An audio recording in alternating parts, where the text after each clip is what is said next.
सरकार के इरादों पर सवालिया निशान। इस्लामाबाद, नई दिल्ली। देश में वक्फ बोर्ड को लेकर पिछले कई वर्षों से विवाद जारी है। हाल के दिनों में यह मुद्दा एक बार फिर सुर्खियों में आ गया है, जब सुप्रीम कोर्ट ने वक्फ संशोधन कानून पर अंतरिम फैसला सुनाते हुए सरकार के कई कदमों पर रोक लगा दी। अदालत ए उजमा के इस फैसले को विशेषज्ञ और राजनीतिक विश्लेषक सरकार के लिए बड़ी हार और संविधान पर भरोसा करने वालों के लिए जीत मान रहे हैं। पृष्ठभूमि: वक्फ बोर्ड वह संस्था है जिसकी जिम्मेदारी मुसलमानों द्वारा दी गई संपत्तियों और जमीनों की देखरेख और प्रबंधन है। ये संपत्तियां सामाजिक और धार्मिक कल्याण के कामों के लिए वक्फ की जाती हैं। लेकिन पिछले वर्षों में सरकार ने वक्फ बोर्ड कानून में कई बड़े संशोधन किए, जिन्हें आलोचकों ने वक्फ संपत्तियों पर कब्जे की कोशिश कहा। इन संशोधनों के तहत जिला मजिस्ट्रेट को यह अधिकार दिया गया था कि वह तय करे कि कौन सी जमीन वक्फ है और कौन सी नहीं। साथ ही बोर्ड की संरचना और उसके पदों पर भी ऐसे नए नियम लागू किए गए जिनसे मुसलमानों की बहुसंख्या वाले इस संस्थान में गैर मुस्लिम सदस्यों और अधिकारियों की नियुक्ति का रास्ता खुल गया। सुप्रीम कोर्ट की कार्यवाही: मुख्य न्यायाधीश बी पुरिनाटी उनिनाटी आर्मुगोई और जस्टिस ए जी मसीह की पीठ ने इस पूरे मामले पर कई दिनों तक सुनवाई की। सरकारी वकीलों ने दलील दी कि वक्फ बोर्ड महज एक प्रशासनिक संस्था है और इसका संबंध इस्लाम के किसी बुनियादी धार्मिक सिद्धांत से नहीं। लेकिन अदालत ने इस दलील को हल्के में नहीं लिया और साफ किया कि वक्फ का विचार इस्लाम में निहित है और मुसलमानों की आस्था से सीधा जुड़ा हुआ है। आखिरकार सुप्रीम कोर्ट ने अंतरिम आदेश जारी करते हुए कहा कि जब तक नया कानून स्पष्ट रूप से आकार नहीं लेता, तब तक मौजूदा संशोधनों को पूरी तरह लागू नहीं किया जा सकता।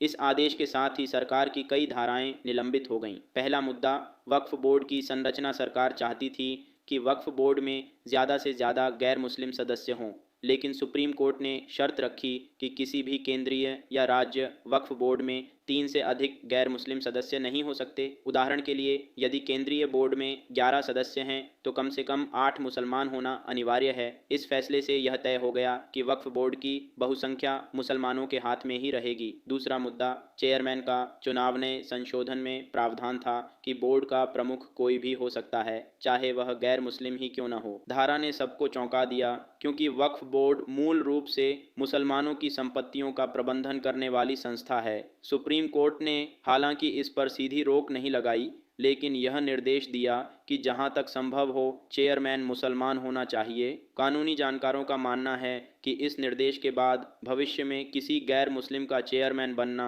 लगभग असंभव हो जाएगा। तीसरा मुद्दा: प्रैक्टिसिंग मुसलमान की शर्त। संशोधन में यह भी कहा गया था कि केवल वही व्यक्ति अपनी ज़मीन वक्फ कर सकता है जो कम से कम 5 साल से प्रैक्टिसिंग मुसलमान हो, यानी वह व्यक्ति जो नियमित नमाज पढ़ता हो, धार्मिक त्यौहार मनाता हो और इस्लामी सिद्धांतों का पालन करता हो। अदालत ने इस शर्त पर कड़ा ऐतराज़ जताया। जजों ने पूछा कि सरकार यह कैसे तय करेगी कि कोई व्यक्ति प्रैक्टिसिंग मुसलमान है या नहीं। क्या वह सबूत के तौर पर वीडियो या तस्वीरें देगा, या फिर कोई अफसर उसकी निजी इबादत की रिपोर्ट बनाएगा। अदालत ने इस धारा पर फिलहाल रोक लगाते हुए सरकार को कहा कि पहले इसका कोई तार्किक तरीका निकाले। चौथा मुद्दा: जिला मजिस्ट्रेट का अधिकार। एक और बड़ा संशोधन यह था कि जिला मजिस्ट्रेट के पास यह अधिकार होगा कि वह निर्णय ले कि कौन सी ज़मीन वक्फ है और कौन सी नहीं।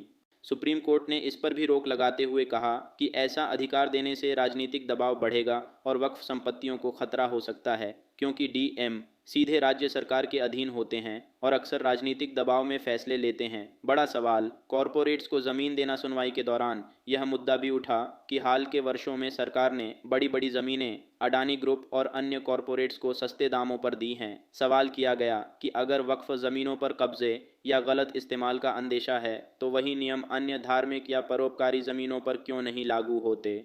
अदालत ने भी जोर दिया कि सभी धर्मों की संस्थाओं के लिए एक जैसा कानून होना चाहिए। केवल वक्फ को निशाना बनाना संविधान की भावना के खिलाफ है। संवैधानिक और सामाजिक महत्व: यह फैसला केवल कानूनी मामला नहीं है, बल्कि इसके दूरगामी सामाजिक असर भी हैं। वक्फ संपत्तियां आमतौर पर अनाथालयों, मदरसों, मस्जिदों, कब्रिस्तानों और अन्य कल्याणकारी संस्थाओं के लिए इस्तेमाल होती हैं। यदि सरकार का अधिकार इन पर बढ़ जाता तो आशंका थी कि ये ज़मीनें कॉरपोरेट कंपनियों के हवाले कर दी जातीं और इनका असली उद्देश्य समाप्त हो जाता। सुप्रीम कोर्ट ने यह भी कहा